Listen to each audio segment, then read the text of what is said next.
Welcome to episode 636 of the Entertainment 2.0 podcast, brought to you by thedigitalmediazone.com. I'm Josh Pollard.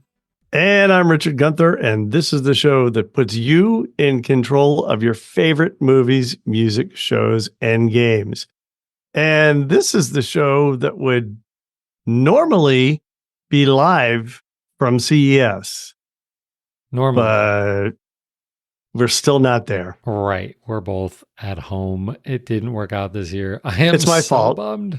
It's my fault. It's not just your fault. I had a work commitment this week that I could not get out of. So, paid clients, they kind of win. Yeah. So next year. Yes. So next year will be the year that sucks. Hopefully not. It's always good when we're together covering this stuff, even if the news isn't as great. We've got a lot of good stuff to talk about. What we don't have to talk about is listener feedback, because I don't think you sent us any, although it's possible you did and I missed it, because during CES, we get so much email. So it's hard to stay on top of. So if you want to send us some for next week, the email address is entertainment20@thedigitalmediazone.com.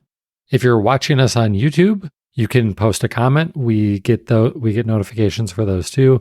And also, if you're watching on YouTube, hit the like button, hit the subscribe button so that you can continue watching our content over there.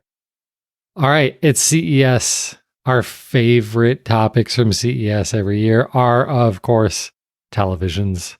So we're going to start with TVs. All of the links to everything that we talk about are in the show notes. I could have given you all like 100 different TV articles to sort through. But instead, I made it easier on you, also made it easier on me by just pointing you to one. Because as we talked about in our CES preview last week, and pretty much any time we talk about TVs, there's really one person that you should be listening to when it comes to TV coverage, and that's David Katzmeyer over at CNET, where again, I feel obligated to say that I work for the parent company of CNET. But he's the best. I've been saying it for years. So we're going to link you to an article that's the best TVs of CES 2024, written by the expert, the man that you should be reading. We're going to start with the brand that I think has been winning TVs for 5 years, 6 years, 7 years. I don't know, as long as they've been producing OLEDs. And that's LG. And the interesting thing that LG announced is their new LG OLED T. T stands for transparent in this case. It is a 77-inch transparent OLED television, which sounds weird. Like, people are excited about these. The people who have been in Vegas seeing them in person, I'm not entirely convinced, but I've not seen one in person. The idea is that it's transparent, so it's not like just this big black box sitting in this space where your TV would be. Yeah. Instead, it can display interesting transparent-ish screensavers. So, for example, you can make it look like an aquarium. I love that example. And they have a picture in the article of that, and it is just so cool because it looks like you're looking through it the way that it's mounted in this entertainment center. But you're looking at basically a screensaver. It's hysterical. I love it. Absolutely love it. That is probably the coolest one that I saw. There were also like clocks and things like that. I don't know. The thing for me is, it's just a wall that I've got behind my TV.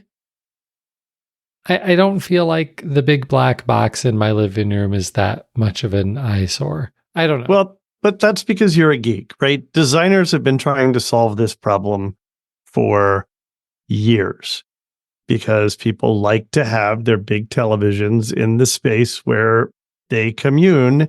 And unfortunately, the TVs keep getting bigger and they're becoming more of an eyesore from a design perspective. And I know that that's why we end up with TVs over fireplaces, because designers haven't come up with anything better and haven't, with builders, really haven't come up with an overall better solution. I think this is solving a problem that not everybody thinks they have. So will this last? I don't know. They're not the first company to try to do this. This has been shown multiple times at CES over the years, but this seems like the first product that could actually come to market. I think the question is going to be, can they bring it to market in an affordable way and package it and have, maybe mounting is not the right term here, but have display solutions that work well. You think if you're seeing through the television, you're not going to put it on a Visa mount, right? That's not how this thing works. So if it's going on a wall, how are they going to handle that case? Yeah. One thing that's interesting is that they have a solution for people that are fine having just a big black box on the wall, and that's a screen that can come up and block off the back. I have questions. Like, if you're buying this, why do you want it blocked off in the back? Why spend all this money if you're just going to block it off in the back? Is that actually necessary to make it viewable without any sort of see-through problems? Because I know that's been a problem with these types of displays in the past, is that even with the display on, you can see through it, and that can be distracting. And the other question I have is, why can't they just do this with black OLEDs? Or not black OLEDs, but, by basically turning the cells black and leaving them that way. Or maybe a black, I don't know, e-ink background or something that you could turn on or turn off. The fact that there's a physical black shade that you can have come up is just kind of ridiculous to me. So here's the unfortunate news here, Richard. Unfortunate for you, unfortunate maybe for our listeners. I'm going to need to find a new co-host for this show.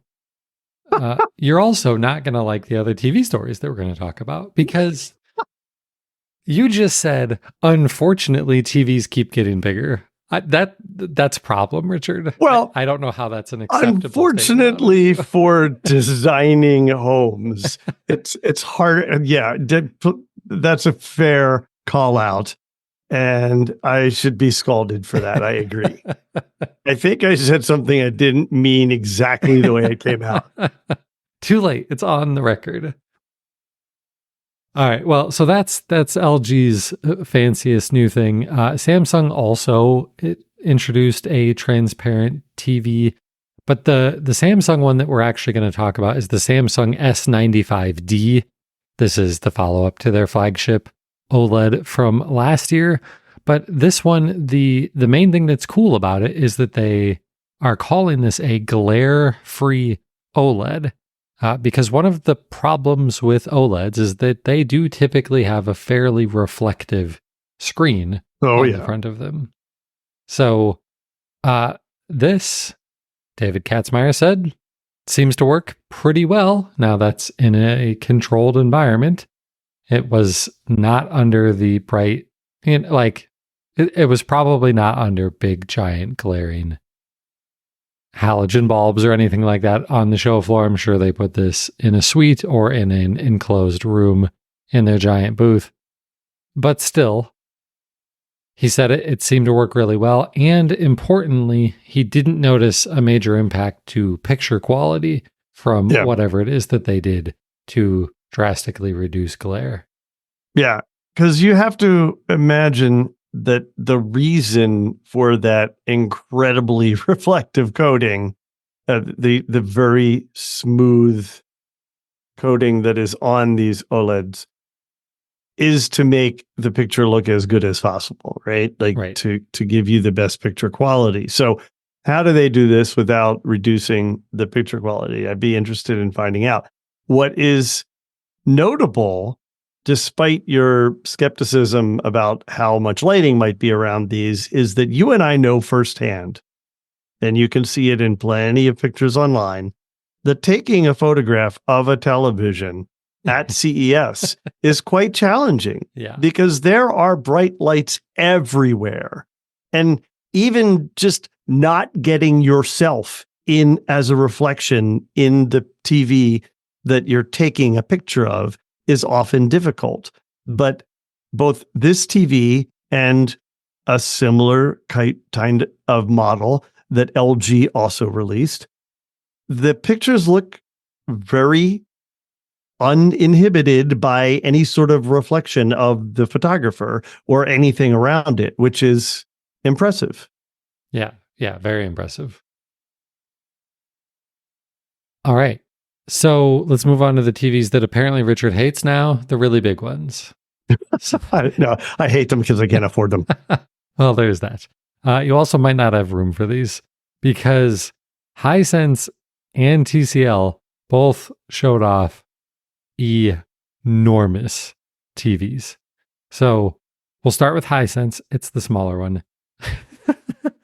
Smaller. Yeah. This is the smaller one at 110 inches. For a television, we're not talking about projection screens. This is a 110-inch TV. It is the Hisense 110UX. This is a mini LED TV. Mini LEDs are really the best competitor to OLEDs right now. They're not quite as good as micro LEDs, which are used for really, really enormous televisions, like TVs that could be twice the size of this one or even bigger. But these have really tiny lights in them, similar to OLED, but not quite the same.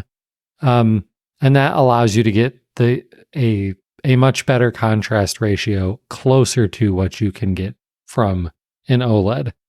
But they get a lot brighter than OLEDs typically. And this one really takes the cake, at least compared to OLEDs here. This one hits 10,000 nits peak brightness.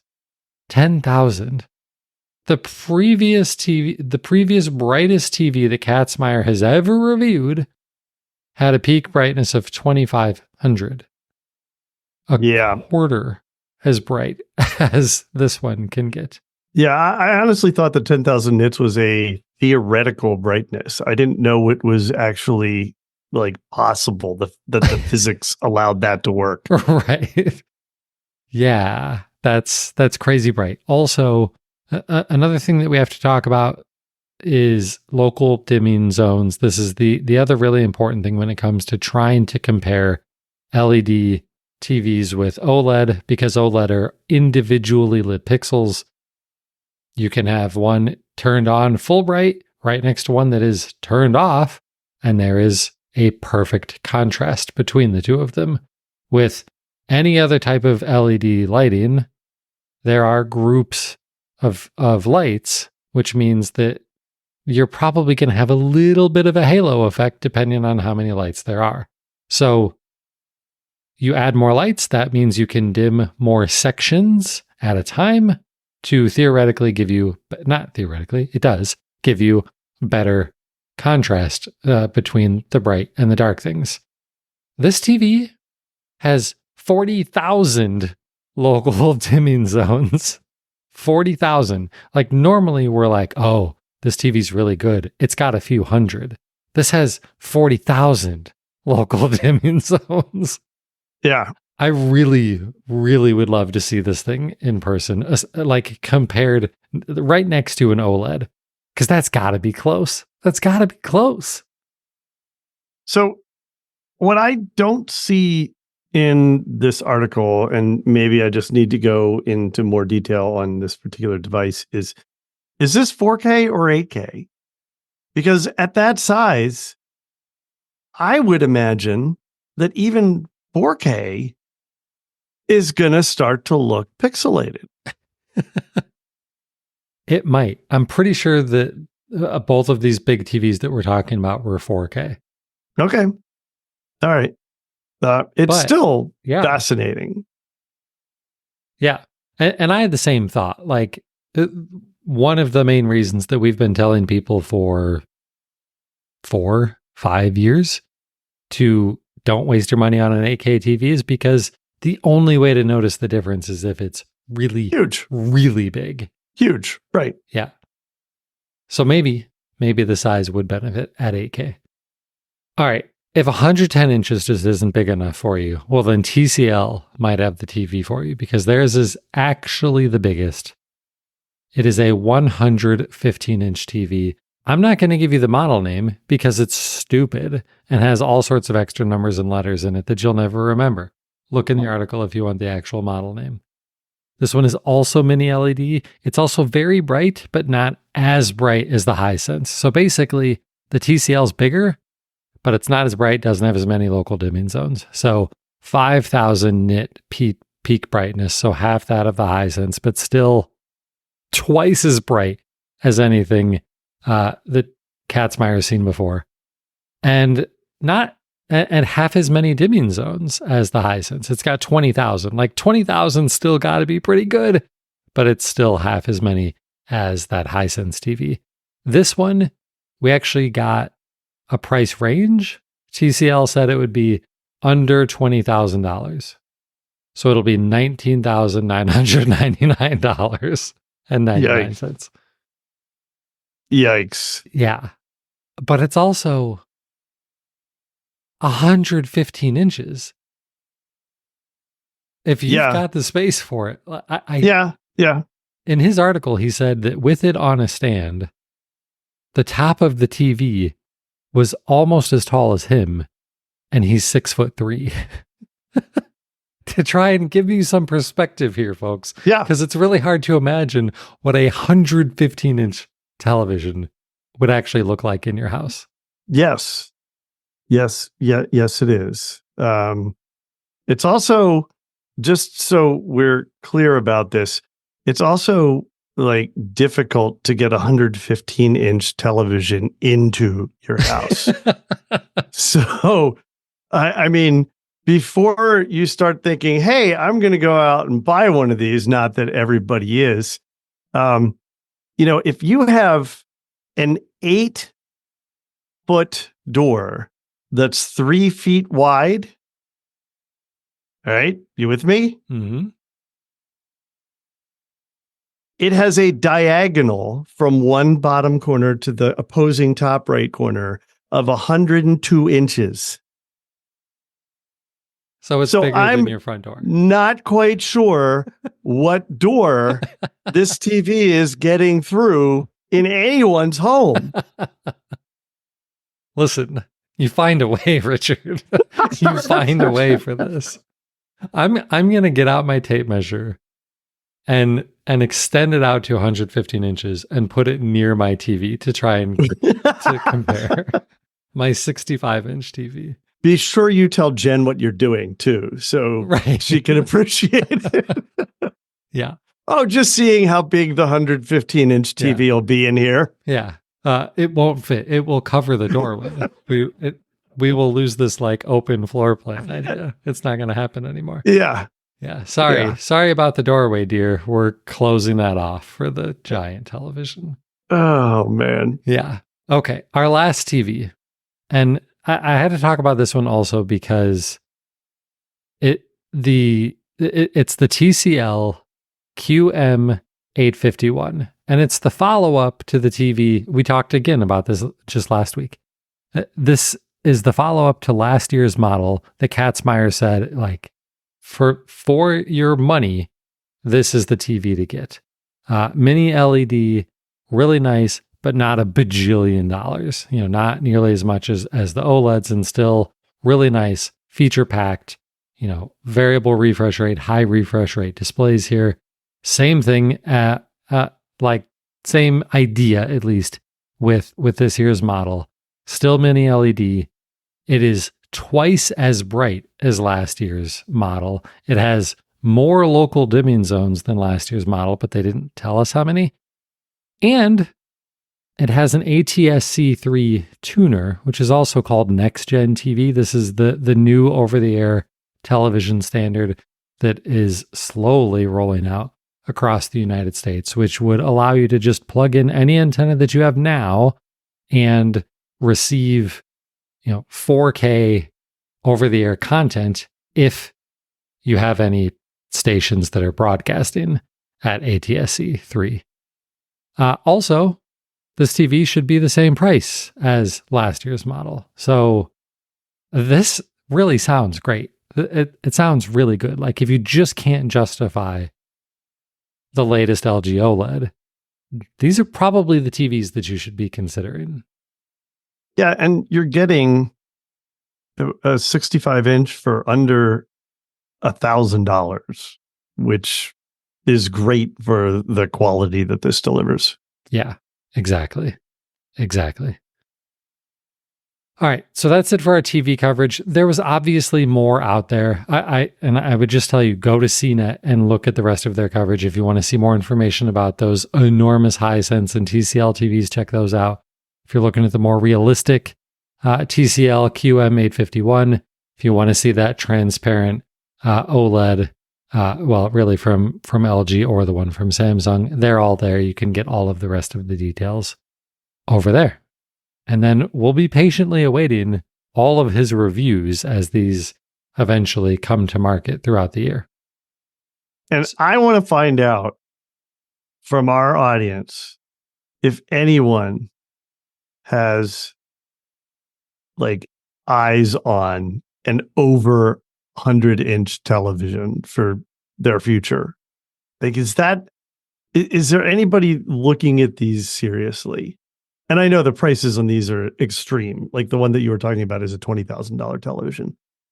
But still, are people actually looking at this? Because I think buy a projector. But, you're not going to get the picture quality necessarily. Right. And they're harder to put in some rooms. And so, yeah. I think that's the answers. If you have like a 110-inch projection screen right now, and maybe it's aging, maybe it's a 1080p projector that you've been waiting to replace, but you know that really good 4K projectors are $8,000 still. I mean, this is twice that. It's not like it's super close in terms of cost, but it's going to be a lot brighter, and it is going to look better. It's going to be way brighter than any projector you're going to get. So, all right, let's move on to audio.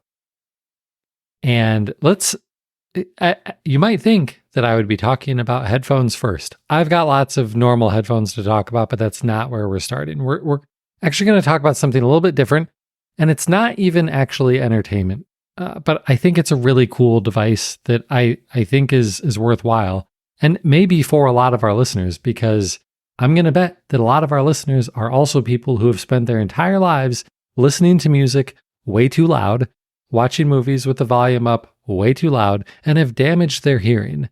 And if that's you, then you might be interested in this new device called the Orcam Hear. And it's really two devices that work together. One is a set of earbuds that you stick in your ears, and another is a little dongle that you plug into your phone. And that dongle is able to, within a few seconds, analyze all of the sound near you and basically make an audio profile for all of the people that are talking near you, and then represents them as separate little dots, basically, on the app on your phone. Then it puts it's just a red ring and in the display, and it's supposed to be like the ring of audio that you want to hear.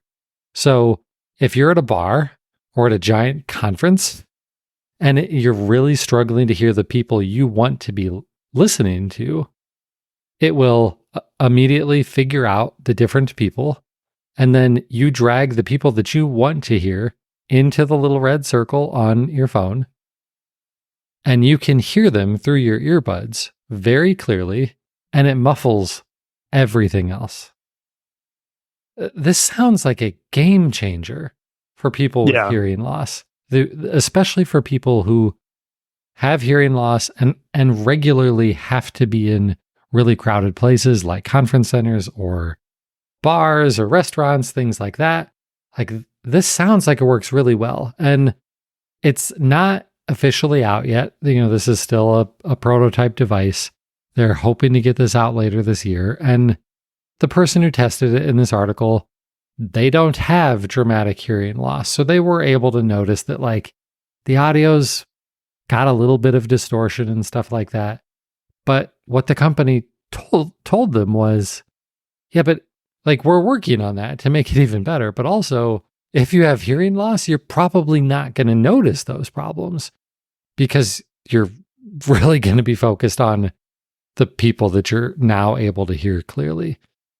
So I think it's awesome. I think it's a product worth keeping our eyes on because it does have the potential to make a really serious positive impact on the lives of a lot of people. In 3 weeks, I'm getting fitted for hearing aids. Really? So the idea that there are commercial vendors out there that are also looking to solve this problem just in listening devices, traditional listening devices, is amazing to me. I do notice that this requires a dongle that you plug into your phone, which potentially means that, like the way that your earbuds from Apple can be a hearing accessory, you have to have your phone out, right? So that your phone is the microphone that's picking everyone up. Yeah, that's true. So, this isn't necessarily as discreet as if you have professionally sized hearing aids or fitted hearing aids. But this is really, really cool technology. Yeah. And in the article, it said that apparently for people with hearing aids, situations like this are actually made worse. That hearing aids just have a really hard time picking out the people that you'd actually want to hear. And I imagine a lot of that is due to the placement of the hearing aids and stuff like that. It is, but that's getting better too. Yeah. They're definitely getting better at being able to kind of focus on specific wavelengths and sounds that are closer and the things that you want to be hearing. So I'll let you know in a month or two how I think they're doing. Yeah, unfortunately. Yeah. All right, well, let's move on to regular headphones then. And we're going to start with the Sennheiser Momentum 4. Sennheiser actually announced a couple, but the Momentum 4, it's really the top of the line earbuds that Sennheiser produces. The Momentum 3 are the previous most recent versions. And basically, we're going to link you to an article from Engadget. And what Engadget said was, every time we do an article for our favorite earbuds, the Sennheiser Momentums don't typically end up as the best pick for everybody, but they're pretty much always the ones we like the sound quality of the most. It's just that nowadays with earbuds, they're about way more than just sound quality, right? So maybe the ANC isn't as good, maybe the microphones aren't as good as some of the competitors, but in terms of you just want the best earbuds for listening to music, it's probably the Sennheiser Momentums. So the Momentum 4 is the newest version of those, and the improvements for this year, the transparency mode, this is becoming a feature that's very common on headphones with active noise canceling in them. It basically amplifies sound near you so that even though you've got earbuds in and you're listening to music, you can still hear what's happening around you, whether that's your office coworkers who are trying to talk to you or people in the street or cars in the street that might be about to run you over. And these features are nice, but they typically sound bad. So this is supposed to sound a lot more natural this year. Also, these do, of course, have active noise cancellation, and the ANC is apparently even better than last year, as you would expect, and it uses less battery life than in previous years. So you will get 7.5 hours of battery life out of one charge on these with ANC off. But if you turn ANC on, it only decreases battery life by 30 minutes, which is actually pretty good because for a while there, if you turned active noise cancellation on your headphones, you cut the battery life in half. So that is significantly better. These will, unlike a lot of things that we see at CES, be out very soon. March 1st is when these launch. They didn't actually give pricing, but when the Momentum 3s came out, they were $279. So a little bit more than AirPod Pros. Right? Those are $250. I don't even remember what they are, but they have all of this stuff too. Yeah. Yeah. So Sennheiser's kind of at the real premium end of headphones. Going to drop it down to a value brand. JLab is one of the, maybe the most popular brand for value brand headphones. I mean, you can get like $25 earbuds from JLab. Those ones, I don't recommend. I've tried them. They're not good. They're not comfortable. Don't get those ones. They're slightly higher end ones are better. This time around, they're actually announcing full ANC headphones that are traditional over-the-ear headphones. Again, that's active noise canceling. Yes, sorry. You wouldn't know that they're full, like, band across the top of your head, over-ear headphones by the model name, because they're JLab's J-Buds Lux. Why are they called J-Buds? Weird. If they're not earbuds, that's stupid. Weird. Yeah. So they look like pretty normal headphones. They have the active noise cancellation. They have 40 millimeter drivers, which they're quick to point out is the same size as headphones from their competitors like Bose and stuff like that. Size isn't the only thing that matters when it comes to headphones and speakers, but it does matter, especially in terms of producing bass response easier. These have Bluetooth 5.3.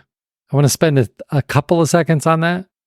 Bluetooth 5.3 is the latest version of Bluetooth, and it is the one that supports the most recent updated version of Bluetooth Auracast.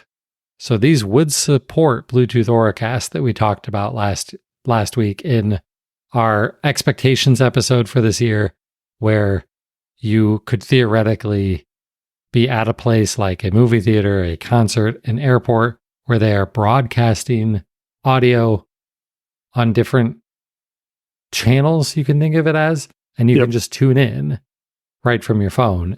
And these headphones ought to just work with that. Pretty much any headphones that you're seeing launching right now with Bluetooth 5.2 or 5.3 should work. If it's 5.3, it'll work even better battery life, things like that.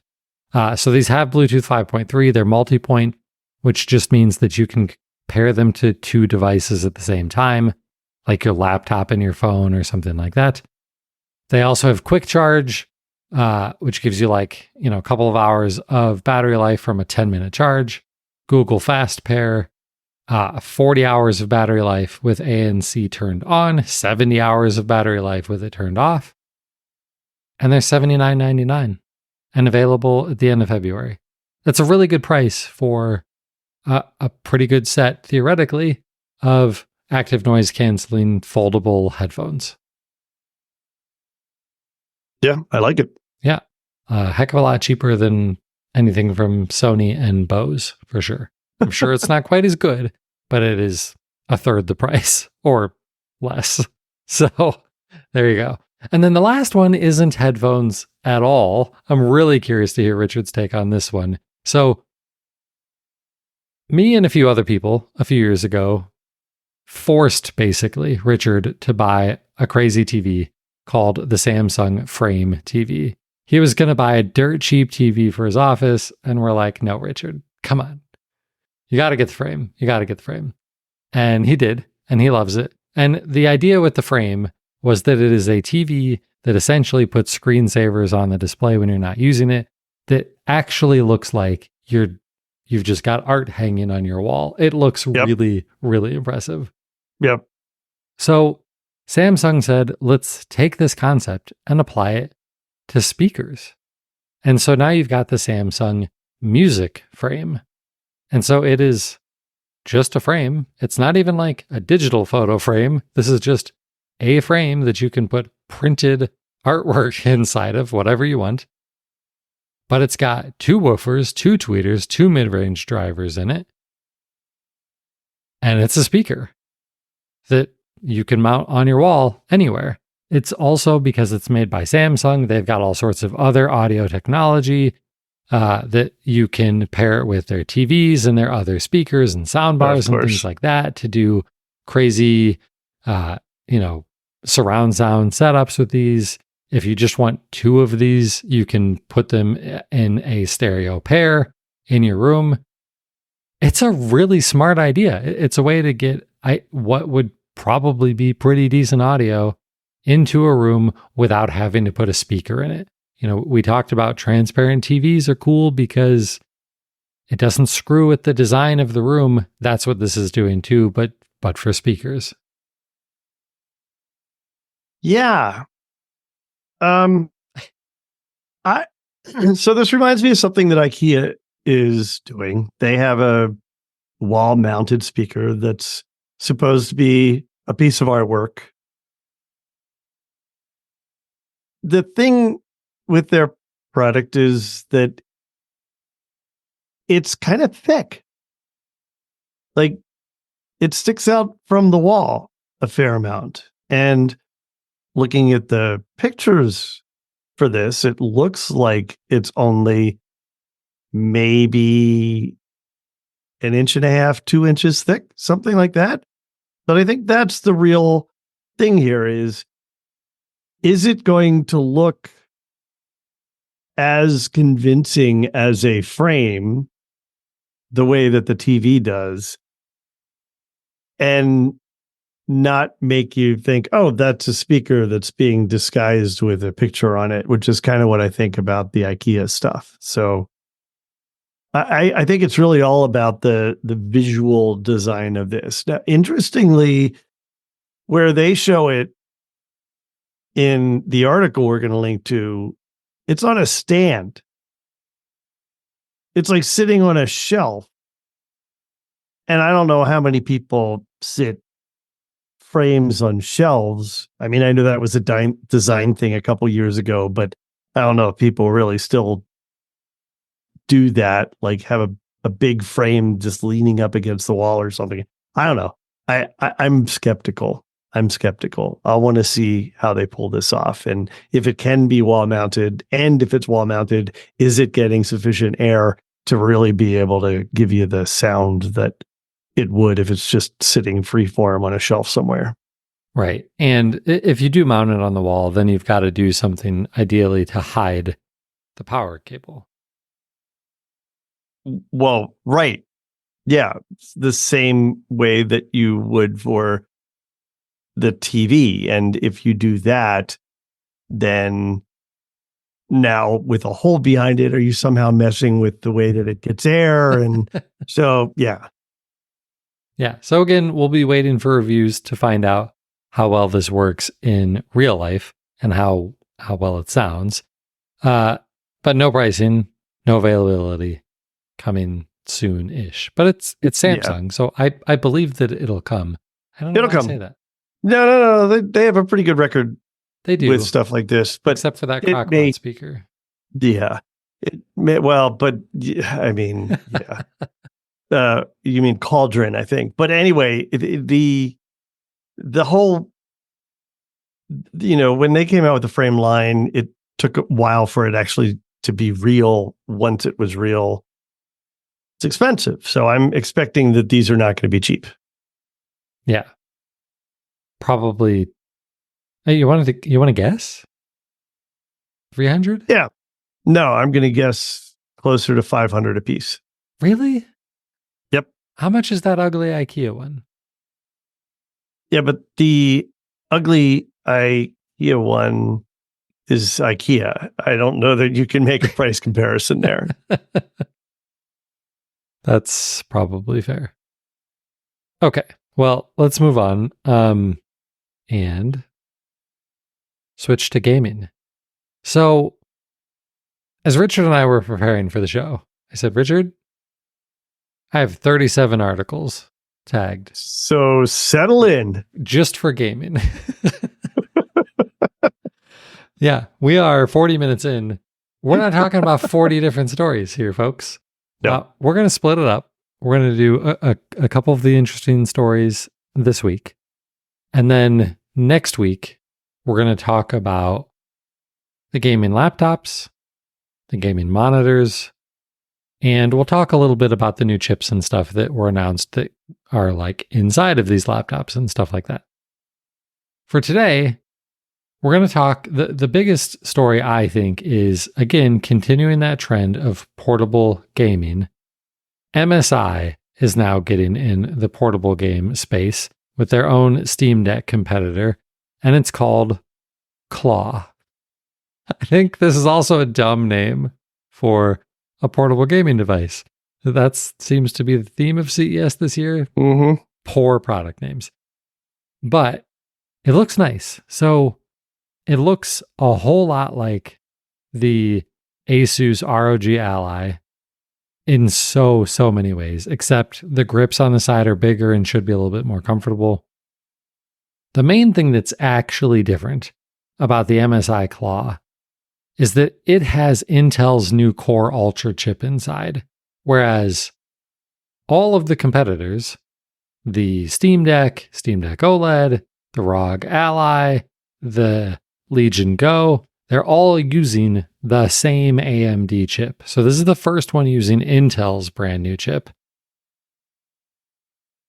In theory, like the idea there is that it could be more powerful and consume less battery. But let's get into the rest of the specs first. So 7-inch 1080p screen running at 120 hertz refresh rate, IPS. It's not OLED like that fancy new Steam Deck, but it does have variable refresh rate, which only the Legion Go, amongst all of those other competitors, can say that it has. It has a 53 watt hour battery, which is about the same as the Legion Go and the Steam Deck OLED. And it has Hall effect joysticks like the Legion Go. So again, much better thumbsticks there that won't drift on you.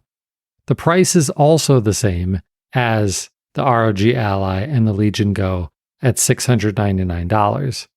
So the questions are, does it run better and does the battery last longer? And this is a pre-production model that various outlets got their hands on. So you can't fully judge it here. It sounded like the performance was inconsistent. In some places, it was pretty decent. In some settings and scenarios, it wasn't as great as some of the competitors. In terms of battery life, it probably actually is. MSI claimed under heavy load 2 hours of battery life, which is better than all of the competitors. And in the article that we'll link to, the person played on it for about a half an hour and the battery dropped 25%. So maybe their battery life claims are actually pretty realistic. So again, it's not fully done yet. So we don't have a date, but we do have a price because it's the same price as their competitors. So MSI, they might be new to this particular space, but they're not new to the gaming space. They make competitive gaming laptops. So, but this is just their first time making a portable gaming device. So again, I'll be curious to see how well it actually works once it hits the market. Does it get super loud? Does it get super hot? Does it perform as well? All of those will be under the microscope as soon as it's actually available for review. The only other gaming story we're going to hit on is a crazy new controller being developed by Hyperkin. I think you would pronounce this the Duchess. I don't know. Duchess S? I'm not sure. They're basic. Yeah. Right? Yeah. Just Duchess. Yeah. Okay. Duchess. And their Hyperkin, one of their big things of late has been to remake classic controllers, but make them work with new consoles. And this time round, they took the slim controller, the S controller. That's why the model name here, Duchess, the last S is large. Of the Xbox controller S from the original Xbox. So when the original Xbox launched, it had these gigantic, ungodly huge controllers that were terrible. They especially didn't work in Eastern Asia. And so they made a new controller called the S. That pretty much, that's the one everybody liked. This one looks like that one. And if you're looking at this going, we liked that one? I know, it's ugly. It's really ugly, especially in 2024. But it was way better than the original controller that launched with the Xbox.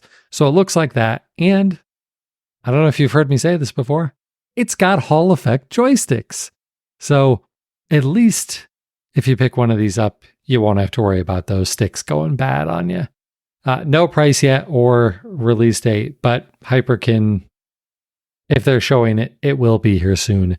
This is not vaporware of a lot of products that we would see at CES. All right, Richard, there's one other thing we got to talk about. Well, yeah, because Apple, as they have done in the past, decided that, oh, wait, we have something to talk about too. Right when CES starts. You may remember, this is how they announced the iPhone. So Apple Vision Pro, we know that it's coming. We expected that it was going to be sometime early this year, but we didn't know the details, and now we do. Apple has announced a February 2nd release date. It'll be available for pre-order on January 19. So 2 weeks later, you'll be able to get it, probably shipped right to your home the way they do with phones, arriving the day that it becomes available. They're usually really, really accurate with that. Although one year I did receive my phone a day early. That was fun. And the thing that's interesting here is you won't be able to get hands-on with this device until February 2nd. So if you're pre-ordering one, you're doing it on specs and faith and hype and excitement and maybe, just maybe, a little bit too much cash in your pocket. Because it is going to cost you $3,500. And that's if you don't care if you get spatial sound directly in your ears, because if you don't already have AirPods Pro, you're going to have to buy a pair of them separately for that spatial sound to be isolated in your ears. It does have sound, but it's projected from the side into your ears. So it's not an isolated experience. Also, we knew that it was going to be available with lens inserts if you need either readers or prescription lenses. Those are surprisingly inexpensive. Those are going to run about $100 for readers, and by readers, I mean you have standard optical correction that you would be able to buy in a drugstore for reading purposes. Or if you have prescription lenses, those will be available for $150.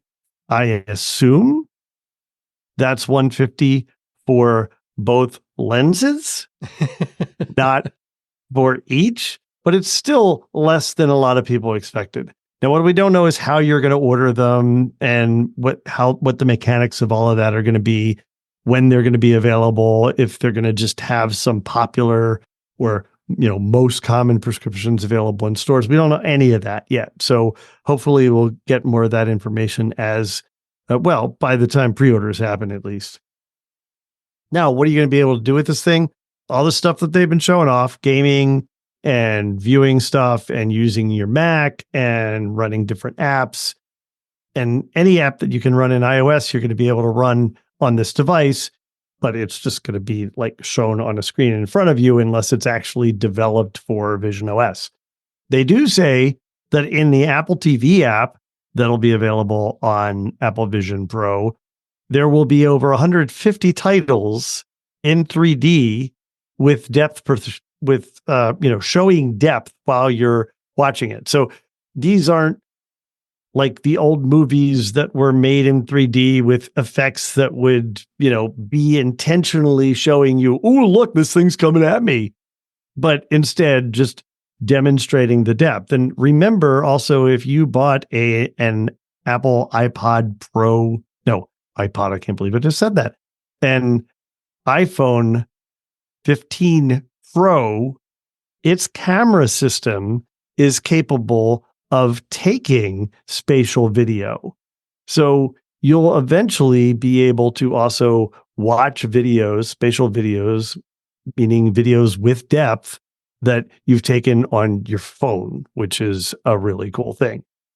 Now, the Apple Arcade is going to have spatial games, but they don't have a lot to talk about there. They were saying, yeah, we have 250 games in Apple Arcade, and that'll be on Apple. Well, that's great, but only 3 of them so far they've talked about are going to be in this spatial aware presentation. So, it's going to take a while for developers to get stuff out there. Presumably, they'll have some third-party titles coming out. They haven't announced those yet, specifically beyond what's already been, in the demonstrations they've given. And, battery life, what's battery life going to be?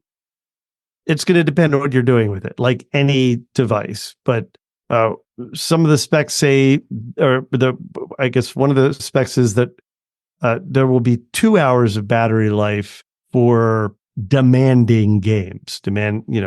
Games that are doing a lot. There's a lot of interaction going on. There's a lot of movement, stuff like that. I don't know. I don't remember if we got battery life for just using it as a computer or using it on calls and stuff like that. For some reason in my head, I think it was something like 5 or 6, but I do not actually recall those specs. So, Josh, you going to run out and get one? No, I will not. I for sure will not.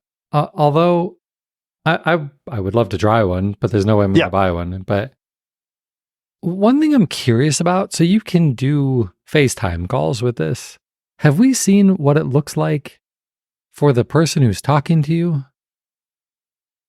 Oh, that's a really good question. I don't know if we have. I don't recall from the demos if we've seen that or not. And the immersive calling experience is not going to be available the day that this comes out. That's coming in an update. So that's one thing that they did say is that immersive call experience that they were demonstrating, that's something that is going to take a little bit longer to get live. Okay. I'll try not to bash him too much for all that, I suppose. All right. So I guess we're going to call that it for our initial CES 2024 episode. Richard, do you want to briefly tell us what's been going on in your entertainment center? Yeah, not a ton. It's surprisingly. So I finished watching Lessons in Chemistry. I loved this show so far. Now, granted, we're only 11 days in as of our recording, but so far, this is the favorite thing that I've watched this year. And it has a high bar. It's set a very high bar. It's a much deeper show than what it pretends to be. It's about social issues. It's about racism. It's about misogyny. It's a very, very good series. And I am seriously hoping that they put out a season 2. They certainly left it open for that. I also finished Loki season 2. I think that's the last season of Loki. I found it very confusing. It was entertaining, but Edward and I looked at each other after the last episode and basically said the same thing. I don't really know what just happened, but it probably set something up for a movie. So, there you go. We continue to watch Monarch Legacy of Monsters. That last episode airs today. So I'm hoping that I get to watch it tonight before I go to bed. That'll be the last episode of the season. Presumably, there will be further episodes of that in a second season. And then I started The Night Agent, a series on Netflix that I had heard about, but hadn't really watched yet. I don't know anybody that's in it. I'm enjoying it. It's a spy thing. I think you might like it if you haven't checked it out yet, Josh. But yeah, I so far am really enjoying it. I sat down to watch one episode the other night, and I ended up watching 3. So I think it got my attention. And then finally, I am prepping to start season 4 of For All Mankind. And I say it that way because if you've watched that show, you know that a lot happens and that they have traversed a lot of time over the 3 seasons that have aired so far. So I've been watching some what happened in season 3 and explanations of the finale type of things on YouTube so that I can start For All Mankind season 4 and feel like I remember where we were when we last let off. And as far as ebooks, I am still reading Outlive by Peter Attia, and we had our book club for that today, talking through the first 2/3 of the book. And so I'll be reading the rest of it in the coming weeks. That's it for me, Josh. How about you? Nice. On the gaming front, of course, a little bit of Forza and some NHL, a little bit of Minecraft Dungeons with the kiddo. Also decided to check out something else different, a game called Sea of Stars. This is a role-playing game that is basically a love letter to some of the 90s Super Nintendo era role-playing games like Chrono Trigger and Secret of Mana, things like that. I've never played any of those games either, but I'd heard really good things about this, and it's on Game Pass, so I decided to check it out. It didn't hook me. Maybe it's just the genre. I don't know. I thought the combat got a little overly complicated for what it needed to be, and the story is not anything to write home about either. So I've played, 2 or 3 hours. I doubt I'll go back and finish it. But if you like that style of role-playing game, it's probably pretty good. And if you're already on Game Pass, you might as well check it out. That's it for games. And on the TV side, still working through The Expanse season 3. Wow. That season has gotten to the point where there have been at least 1 or 2 times where I've been like, oh, well, that must be the season finale. And it's not. Right? Right? They do that multiple times. Yeah. It's been that good. That kind of, major level events that are happening in that. So I'm really glad I went back to The Expanse. Is it making you walk further on your treadmill? Well, it'd be running further. No, but it can't because, I'm typically running in the morning. Like I'm typically time limited because I've got to get kids to school and stuff like that. Yep. Yeah. But it would. Like I'm always bummed to have to turn it off. Yeah. That was another one of those shows where once I got into it, one episode ended and I'm like, yeah, of course I want to watch the next one now. Right. Yeah. And then football, because the college football team that I've been rooting for the vast majority of my life finally won an undisputed national championship. Go Michigan, go Blue. It was so awesome to finally see that. Yeah. They were an absolutely dominant team this year. It was really nice to see. I'm going to enjoy every minute of it while I still can, because next year I think is going to be brutal. So they're not going to repeat. So I'm going to enjoy it while I can. It was really great to see. And the Lions are also doing really well. I can't even imagine what happens in Michigan if by some miracle Michigan wins the college football national championship and the Detroit Lions win the Super Bowl. Like Southeast Michigan's just going to blow up. I think it would be so awesome. It would be so awesome. But we'll wait and see. First Detroit Lions playoff game at home in 30 years this Sunday. So very much looking forward to that. And then also started a new book for me. This is a recommendation from Jen. This is one of, if not her favorite book series. It is called A Court of Thorns and Roses. This is written by Sarah J. Maas, who wrote the other fantasy book series that Jen got me to read, which was Throne of Glass. I'm 2/3 of the way through this. It's good. I've got some issues with it. It's a little slow for at the start of the book, and Jen keeps telling me, just stick with it. I'm telling you it's really good. Of course, she thinks that.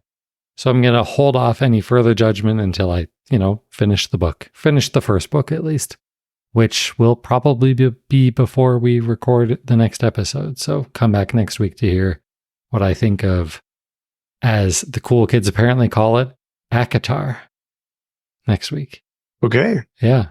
ACOTAR. ACOTAR. Whatever. Okay. Yeah. So, that's going to do it. I guess we do have a little bit of an announcement. It feels like a weird announcement, but we have new podcast artwork.